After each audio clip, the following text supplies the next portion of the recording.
কত বড় নির্লজ্জ স্বামী, কত বড় বেহায়া বাপ।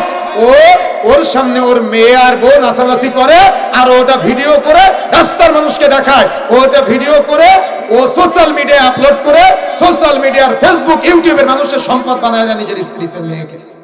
বিয়ে করেছে, বিবাহের পরে তার স্ত্রী আর তার সন্তান তার পাশে দাঁড়িয়ে আছে, তার স্ত্রী আর সন্তানকে সামনে রাখিয়ে নাচানাচি করাচ্ছে গানের তালে তালে, আরো মোবাইলে ভিডিও করে টিকটক, ইনস্টাগ্রাম, ইউটিউবে বিভিন্ন জায়গায় ও ওটা ছড়িয়ে দিচ্ছে। তার মানে ও বিয়ে করেছে আর ওর বউকে রাস্তার মানুষের, ফেসবুকের মানুষের, ইউটিউবের মানুষের, ও দেখা যাচ্ছে ইনস্টাগ্রামের মানুষের সম্পদ বানিয়ে দিয়েছে আজকে। কথা বুঝেন না মনে হয়, কথা কি বুঝতে পারছেন? কেন ভাই এগুলা হচ্ছে? এগুলাকে নতুন শুনতেছেন, এগুলো ব্রেনে ক্যাচ করে না কোনো সময়। এগুলো তো নতুন না, এগুলো বাস্তবতা। এই বাস্তবতা আপনি মিলাবেন কিভাবে? প্রত্যেকটা ক্ষেত্রে কত বড় নির্লজ্জ স্বামী, কত বড় বেহায়া বাপ।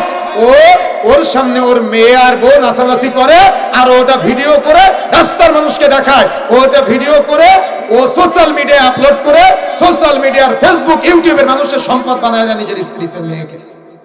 ও সেলফি তুলে ফেসবুকে আপলোড করে, নতুন বিয়ে করে নতুন বউটাকে নিয়ে রাস্তায় মোটরসাইকেলের পিছনে বেপরদায় ঘুরিয়ে নিয়ে বেড়ায়। এই জাতিকে আমি কিভাবে বুঝাবো মানবতা? কিভাবে বুঝাই বলেন? এগুলো চলতেছে আমাদের মাঝে।